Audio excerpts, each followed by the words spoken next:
There are a million stories out there about, for example, a young man who in the United States goes behind bars for some kind of a low-level drug crime. But when he comes out from behind bars, it's very difficult for him to get a job because he's saddled with a criminal record. He's been behind bars for a long time, and so his skills have deteriorated. While he was behind bars, he learned all sorts of bad habits, not just about taking drugs, but about selling drugs, about becoming a trafficker. This person goes out and they have a reduced ability to build a life for themselves. And so they turn to the drug trade. And all of a sudden you're looking at a society that is actually less safe than it was before you put the young man behind bars. Drugs should be taken seriously in a society. Public policies should take them seriously. But does that necessarily mean treating that problem with the criminal justice system? Or could it perhaps mean treating those kinds of problems through the public health system? I think Americans in their day-to-day lives, they understand it. They can tell stories about dysfunction that they've seen in American criminal justice. The trick then is just getting policymakers to take those problems seriously. What is the story here, right? It's almost like the very basics of a question of a story, like are to me, pieces that we need to be focusing on. So the who, what, where, how, why, why should we care about this?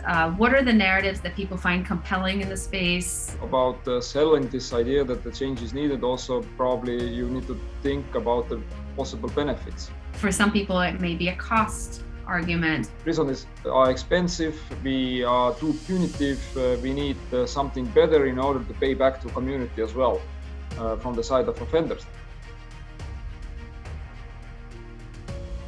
For some people, it is really about understanding the personal stories of people who've been affected by this. The criminal justice system is something which is very hidden, so open up the system and people generally can kind of relate to certain personal stories. For example, if somebody has stolen your TV, that what is your first goal? Is your first goal the punishment, the harsher than possible, or you kind of would like to get something back as well? You would like to get some compensation.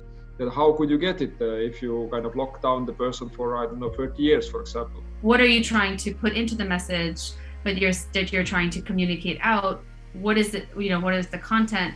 And then how is it going to be decoded on the other end? So how are people going to understand it? How are they going to, in today's climate, share it with each other, right? That ecosystem needs to be really very much part of it, because people are no longer, or they never were, passive recipients, but now they're very active participants in the distribution of information.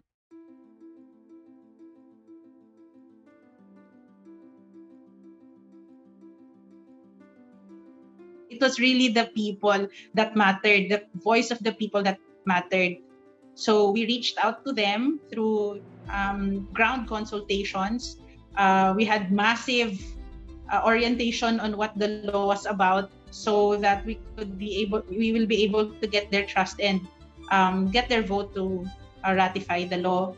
We have peculiar, unique customs, traditions, and practice that may not be applicable to the regular courts, and then regular non-Moro, non-Muslim Filipino would not understand. We were able to make them understand that they are not forced, and that the Sharia law that we wanted to, that we envisioned in the Bangsamoro was not punitive, or the usual Sharia like beheading or a cutting of hands, something like that. Public safety and things like justice and protecting rights and making sure that due process is given, all those kinds of things go hand in hand.